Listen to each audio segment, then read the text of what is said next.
श्री हनुमान जी को प्रसन्न करने के लिए सबसे ज़्यादा प्रचलित और किया जाने वाला पाठ है श्री हनुमान चालीसा। श्री हनुमान चालीसा एक ऐसी कृति है जो श्री हनुमान जी के माध्यम से व्यक्ति को उसके अंदर विद्यमान गुणों का बोध कराती है।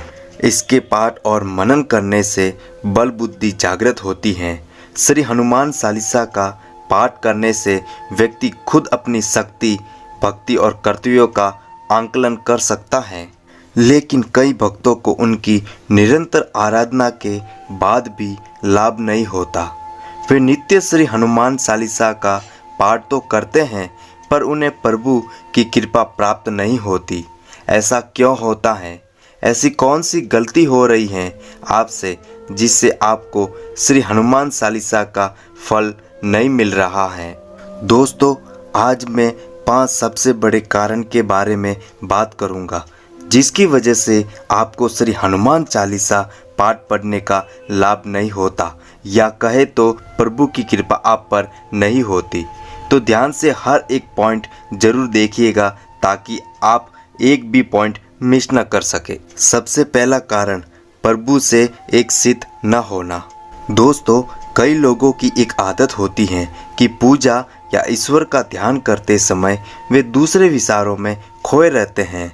कोई अपने बिजनेस के बारे में सोचता है तो कोई अपने रिलेशनशिप के बारे में, या ऐसा कहे तो लोग अपने अपने टेंशन में ही खोए रहते हैं।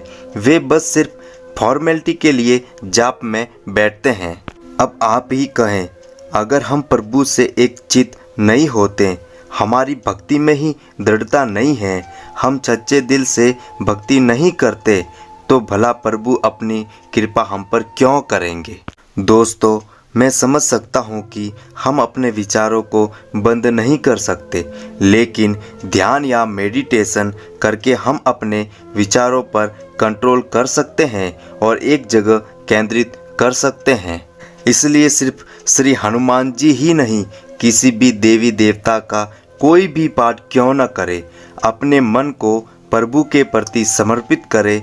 आप जो भी पाठ करें उसका महत्व समझे, सच्चे दिल से पाठ करें, फिर देखना प्रभु की कृपा आप पर जरूर होगी। दूसरा कारण, स्वार्थ की भक्ति। दोस्तों, हर इंसान दुख के समय प्रभु की शरण में जाता है। इसका मतलब ये नहीं कि उसकी भक्ति में स्वार्थ छुपा है। यहीं पर लोग कंफ्यूज हो जाते हैं, क्योंकि दुख के समय हर कोई ईश्वर से कुछ न कुछ मांगता जरूर है। उदाहरण के तौर पर, अगर कोई व्यक्ति दुख और तकलीफ के समय प्रभु की शरण में जाता है, सच्ची भक्ति करता है, अपने आप को उनके लिए समर्पित भी करता है, और प्रभु उसकी भक्ति से प्रसन्न होकर उसकी सारी तकलीफ दूर भी करते हैं। लेकिन सब कुछ अच्छा होने के बाद अगर वो व्यक्ति प्रभु से दूर हो जाता है, पूजा पाठ और सच्चे मन वाली भक्ति ही बंद कर देता है, तब जाकर आप कह सकते हैं कि उसकी भक्ति में स्वार्थ छुपा था। इसलिए कहता हूँ, दुख के समय तो हर कोई ईश्वर को याद करता है, लेकिन सुख में भी जो प्रभु के निकट रहे और उनके लिए समर्पित रहे, उसे निस्वार्थ भक्ति कहते हैं। तीसरा कारण, बुरे कर्म। दोस्तों, सच्ची भक्ति के साथ साथ अच्छे कर्म भी करें, क्योंकि कई लोग ईश्वर भक्ति तो करते हैं लेकिन उनके बुरे कर्मों के कारण उन्हें उनकी भक्ति का फल नहीं मिलता। आप ही सोचिए, एक तरफ आप मंदिर में बैठकर या घर पर पूजा पाठ कर रहे हो और दूसरी तरफ आप जानबूझकर कोई पाप कर रहे हो, जैसे कि किसी निर्दोष को तकलीफ पहुंचाना, किसी का धन हड़प लेना, किसी को बुरे कर्म करने के लिए प्रेरित करना, किसी स्त्री पर बुरी नज़र रखना, व्यसन आदि करना। फिर आप कैसे उम्मीद कर सकते हैं कि ईश्वर आपकी प्रार्थना सुनेंगे? एक बात जरूर याद रखना, ईश्वर ना दंड देता है ना माफ करता है। कर्म का फल हमारे सुख दुख का कारण बनता है। चौथा कारण है, संकल्प पूरा ना करना। दोस्तों, जब हम तकलीफ में होते हैं तो उस तकलीफ से बाहर आने के लिए हम हर एक प्रयास करते हैं।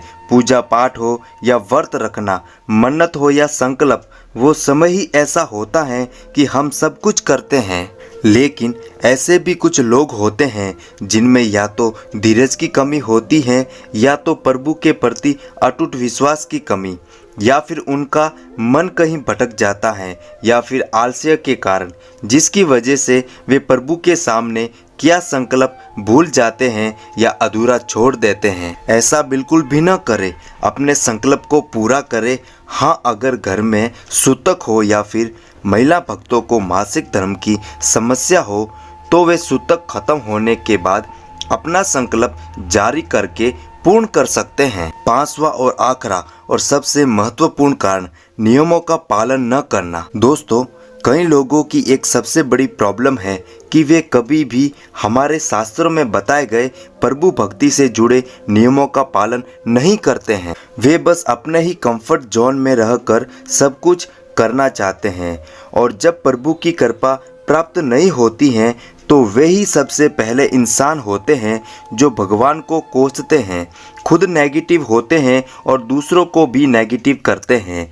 अब आप ही बताएं, कौन समझाए ऐसे लोगों को कि असली कंफर्ट जोन तो प्रभु भक्ति में है, बाकी सब तो माया है। वे प्रभु भक्ति के लिए सामान्य नियमों तक का पालन नहीं करते, जैसे कि स्वच्छ कपड़े पहनकर पूजा करना, घर में साफ सफाई रखना ताकि घर में प्रभु का वास हो, मांस मदिरा का सेवन करके पूजा पाठ ना करना, व्रत और संकल्प के समय ब्रह्मचर्य का पालन करना, बिना नहाए धोए पूजा पाठ न करना आदि। आप सभी से विनती है कि कठिन नियम ना सही, कम से कम रोजमर्रा के जीवन में सामान्य नियमों का पालन तो करें जो कि हमारे हाथ में ही हैं। दोस्तों, आज कई लोगों को उनके सवालों के जवाब मिल गए होंगे।